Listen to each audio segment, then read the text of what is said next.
among the people I ghost wrote for was a man called, as I mentioned earlier, my career was a journalist, then I was a ghostwriter. And one of the people I ghost wrote for was a man called Paul Britton, and he is the pioneer of offender profiling in the UK. And Cheryl knows this story. I love this. And so a man called Paul Britton is a pioneer of offender profiling in the UK. And I feel you remember a brilliant TV series called Cracker many years ago, where Robbie Coltrane played a psychologist called Fitz. And that was based upon the work of Paul Britton. Now, Paul Britton has the most brilliant mind of anyone I have ever met. He would look at each and every one of you here, where you've chosen to sit, how you're sitting, the way you're groomed, what you're wearing. You know, when you came in, whether you went around the back or came through the centre, he would know far more about you in about 30 seconds than you ever wanted a stranger to know. Now, psychologists don't get called into most crime scenes because most murders are mundane. I mean, when two guys get into an argument in a pub and one glasses the other, you don't need a psychologist to tell you what happened. They get called in when the crime is so off the scale of normal human behaviour that they need police need someone to explain to them why one human being would do this to another human being.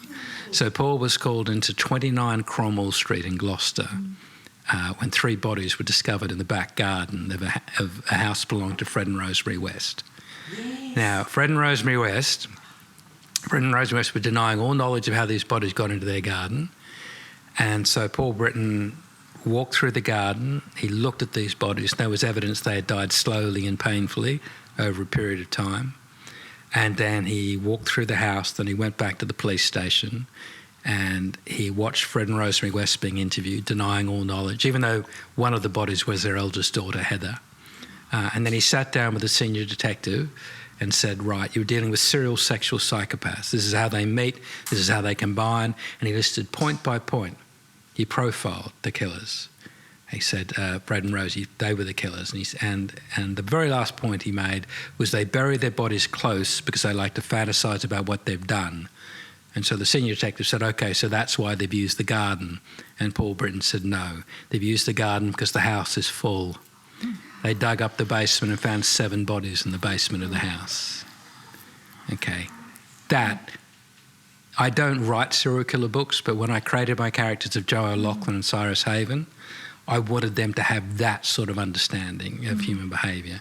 And so that's where my knowledge comes from in terms of writing psychological thrillers. I did 2 books with Paul. One was called The Jigsaw Man, and he'd worked on over 100 murders in the UK, including Jamie Bolger, the little boy that was murdered in Liverpool, and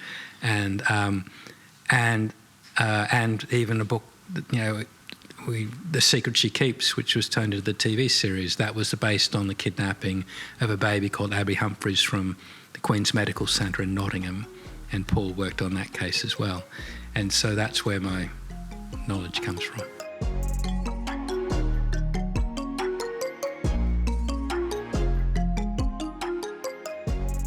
Yeah, no, I can call on people like Paul.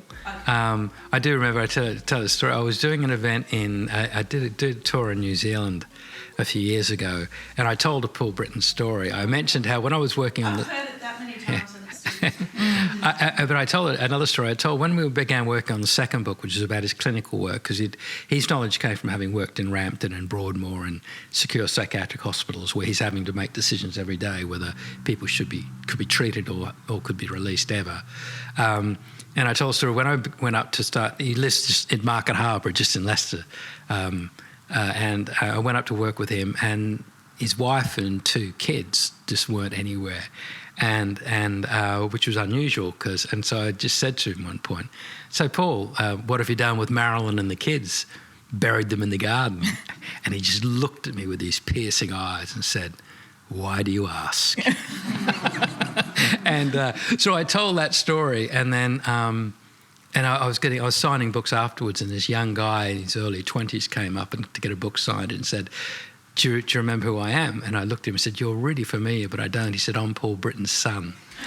And like he had now grown up, he'd become a psychologist himself, and he was working in New Zealand. And I said to him, look, I'm really sorry. I apologise about telling that story about your father. And he said he would have loved it.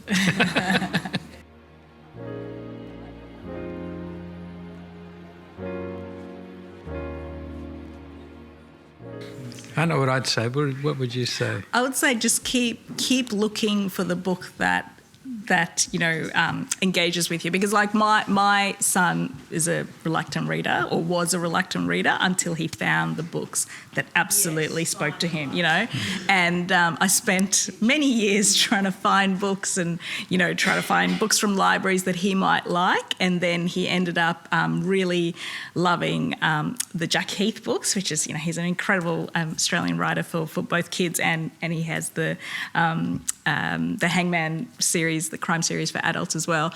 But yeah, they just have to find the book that they love, and then once they get into a book and realise what the imagination actually does, and they kind of fall in love with that experience, so then they're far more likely to explore other books. But it's just that one book that they need to find. A really bad book, yeah. I mean, a bad book will put them off reading for 6 months. Everyone's just one book away. And it's why, but you're right. I mean, Jack Heath, or it could be Matthew Riley. It could have been the Alex Rider series of in terms of young teenage boys in particular, or young boys. They're the ones that are hardest to sort of hold on to, or young men. But again, and there are several rules I have. One is find the right book, and the other is there's a very famous librarian in the world called Nancy Pearlman, and who is her own action figure.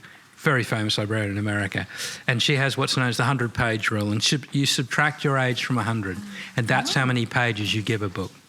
Okay, because this idea that you should feel obliged to finish a book that you're not enjoying, you shouldn't feel obliged. If you're not enjoying it, that's going to put you off reading. Don't feel guilty about not finishing a book if you're not enjoying it. Just find something you will enjoy and read it, because that's the only... There are too many good books out there, and there's too little time for you to waste your time slogging through something you're not enjoying. Yeah, and graphic novels as well. That's a great way of getting young readers into reading, yeah. Given that you've written kind of series and standalones, sort of what are the challenges, and what do you prefer, and, what are the challenges of each? I think everyone should all writers should periodically write a standalone, because what happens, and I don't know, I can throw it out to the readers here.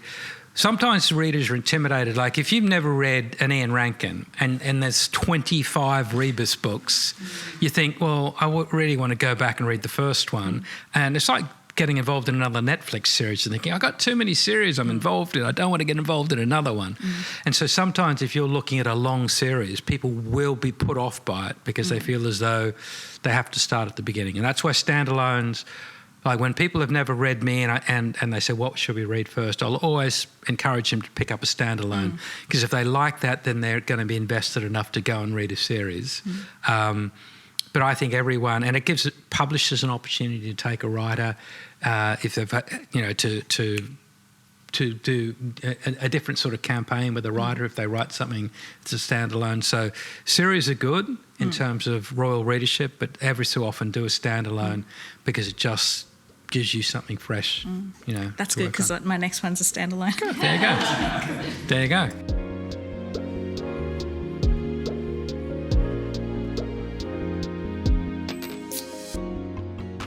I think it works, and it's interesting. I mean, the other reason is that I used to like it, because I write first-person present in pretty much all my books.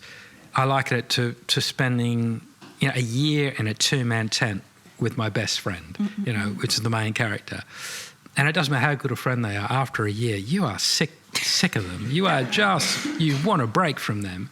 So the idea of, and this is why even, Val McDermid used to always do one Tony Hill and Carol Jordan, and then she'd break and do a standalone as the next one, because it just made it, she'd come back to Carol and Tony with renewed excitement because she hadn't been with them for a couple of years or a year or so, And so I think it can really benefit a writer to actually to do standalones. Yeah. And how does it feel as a writer to end a series, to say that to your readership, to go, no, I am ending this series? What you do is, because readers get upset if you say it's the last book, you always go, like I've never said I'll never do another Joe O'Loughlin book. Okay. And it's like people have asked me about this Evie and Cyrus, whether that's the end of it, now that Storm Child's the last book. And what I've been telling them is I don't have another idea. But that's not to say I won't have. I've left a few loose ends in the story. That's what. you know, and like today, I got an email from a reader saying, "Will I put, you know, why can't Joe O'Loughlin and Cyrus Haven work together on a case?" You know, just like, you know, hello, Michael Connolly and Mickey Haller and Harry Bosch, and and so there's all sorts of, you know, potential out there. But I've never killed off a main character. Joe's been sick. You know, well, Joe's had Parkinson's, so I gave him a use-by date. You know, so when I gave him Parkinson's, you know, and so that made it more difficult for him to keep going, which is the reason that I wrote The Other Wife and sort of left him there. But even then I gave his daughter Charlie, who in the first book is 8 and in the last book has gone off to Oxford to study psychology. That's opened up a possibility of bringing her back as a character. You know, and so I don't know where the next book will come from, but I've just, you know, you create a cast of characters and hope for the best. Yeah.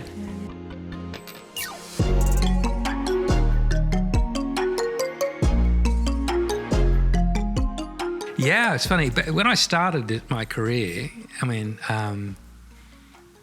you know, there were.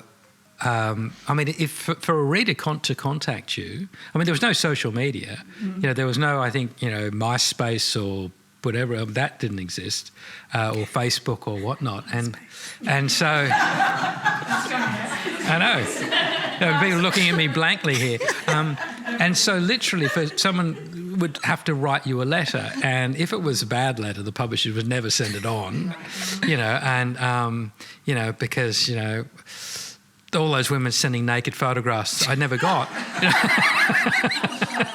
Just never got them. I don't know, I'm sure they were there, but I just never got them. You know, and anyway, and so and now obviously readers communicate with you all the time. I mean, you send out newsletters. I sent out a newsletter today, and, you know, I've got probably 40 responses already from people, and so you do get tremendous amount of feedback, which is good because most of it's really positive. And you go to your desk a little light, with a lightness in your step if someone's just written a really lovely message to you about how much they've loved one of your books, and or you know, they've said, you know, that, you know, they were a lapsed reader and suddenly they've rediscovered their joy for reading because they've read one of your books, and that's wonderful. So that's definitely changed. It also means you get the crazies as well, so you've got to put up with the potential for that, as you know, as well.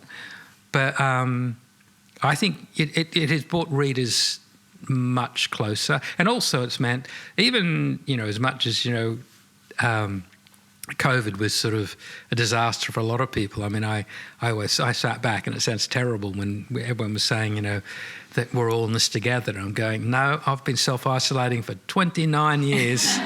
You know, I sold more books, I won more awards, I sort of and did Zoom events and reached hundreds and hundreds and hundreds of people that could never have come to see an event because they're not going to be in a big city or somewhere where suddenly they could watch me do a Zoom event. Yeah. Yes. Yeah, and so that's why, you know, what you guys do here at, you know, Better Reading is just so great, because it does mean that you can communicate with people that are in really remote areas, and so no, it has changed. I think a relationship has changed. And look, it's a bit like you were talking about, you know, ebooks, you know, which obviously didn't exist when I began my career, or audiobooks. Oh, there were the tapes, but literally there were 6 cassette tapes would be in this thing. You know, you had to carry them in a suitcase, you know, and now you know, as much as, you know, obviously that's, you know, ebooks there's been an issue with piracy and other things that occur. I know when I first made a New York Times bestseller list, I think there were 40 sites offering my ebooks for nothing within a week. You know, and it was like whack-a-mole trying to close them all down. But the idea that someone in the wilds of Africa can, in 30 seconds, download my book, that's a huge advance, because, you know, books are so hard to get in remote areas and remote communities, and suddenly your book's available. and your audio books are available. It's brilliant. I mean, that has been a huge advance. And audiobooks have actually made it so much more accessible because there's a lot of I have a friend who's a truck driver, like he travels, and so he now listens to just audiobooks, and his reading is like off the charts, like he's the hubby of a friend of mine, and and so you're making it far more accessible to, like, you're making experiencing books far more accessible to a lot more people, I think, with, and people who have difficulty reading and stuff like that. It's actually far more accessible. I think probably the most dramatic change other than that, though, in terms of the other thing that's changed in 20 years is that 20 years ago, when we didn't have things like Netflix or streaming services and whatnot, if there was nothing on mainstream TV, you would pick up a book. Now there are millions of podcasts. There are every show you've never managed to see is suddenly available at the end of so all the material is there and accessible. So as a writer or as writers, we have a far greater challenge for eyeballs, so to speak, to grab people's attention. So we have to be able to grab people and hold them. Hold their attention so that they don't just drift off and watch the latest Netflix series, that they will stay and they'll read. Yeah, and there's far more engaged audience because they know all the twists, right? Like they've seen it a million times on Netflix. They're expecting certain things. And like books have changed because of that as well. Like there are cold openings and, because those things are so prevalent on TV, and you like those kind of things where you can't sort of meander into like explain the like scene a for P.D. 50 James, pages. a P.D. James story does not work in the modern era where you wait 200 pages to find out who died. There's only a certain type of reader that will churn through 200 pages before they discover a body. Now they want to be hooked. Doesn't have to be a death, but something has to hook them very quickly and hold them.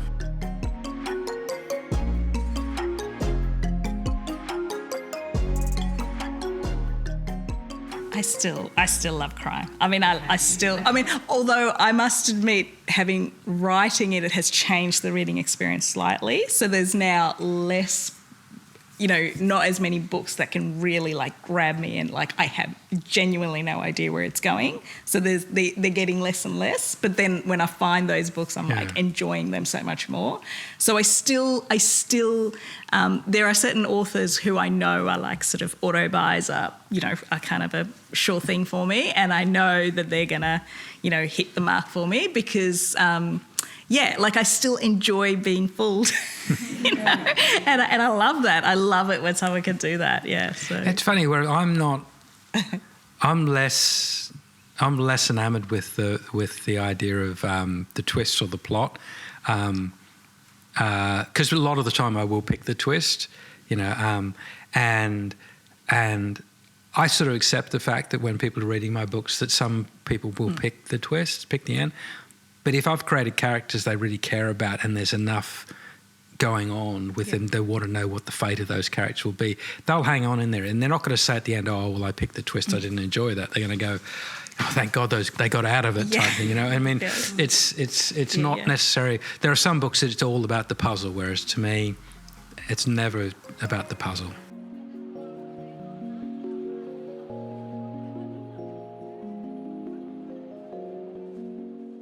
I think what you do. I mean, I always say that it's not the truly great books that inspired me to be a writer, because I do. I think all writers, they take books apart. We read a book, and going back into the genres I love. I love my audiobooks always. I've just listened to Long Island by Colm Tobin. I love audio. I will normally listen to literary fiction, and I read really eclectically, but.